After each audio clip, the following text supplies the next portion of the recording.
সমাজে নারী কখনো প্রতিবাদী, কখনো মমতাময়ী, কখনো প্রাণের প্রিয়তমা,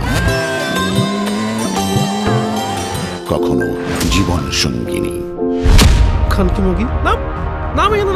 আবার এই নারীরা সমাজের সবচেয়ে নির্যাতিত, নিপীড়িত, শোষিত, বঞ্চিত, কলঙ্কিত। আরে কি হইলো? এত আস্তে আস্তে কাম করলে কি চলবো?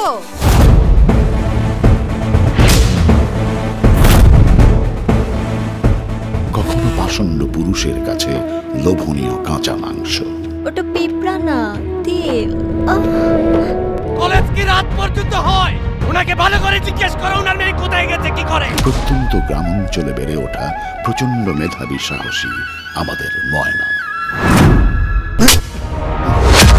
বর্ষার সময় পুকুরের মাছ পাট টপকায় যদি ওই পারে চইলা যায় তাইলে কিন্তু ফিরে আহে না। আর এই যে ঘরের বউ যদি একবার বাইর হয় তাইলে কিন্তু পরের হয়ে যায়। আপনি হলেন সরকারি লোক, এলাকায় আসলে আগে জানাবেন, তারপরে আমি একজন পলিটিশিয়ান। প্রোডিউসারকে খুশি করো, নায়িকা তুমি কনফার্ম। আমার মেয়ে ময়না কোথায়? আমি থানা পুলিশ করব। এই হারামি, তুই কি সে? এই স্বভাব তোমাদেরই পরিবর্তন করতে হবে মা। কি এমন ঘটনা ঘটলো? 3 দিন আগে ঘর থেকে বের করে দিল। মানুষের অতীতে কত কিছু হইতে পারে, তা করে শুধরাইতে দিতে হয় না। মস্ত পৃথিবীতে একটি ভুল সিদ্ধান্ত নিশ্চিহ্ন করে। ওই সাধক, যা চেয়েছো তাই দিয়েছি। আগে বলিসনি কেন? কাল তোর বিয়ে।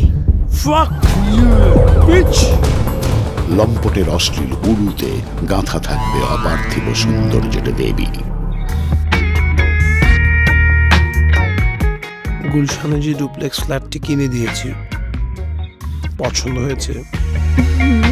প্রথমত প্রতিবাদী নারীরা বেশ্যা অথবা পতিতা নামে পরিচিত হয়।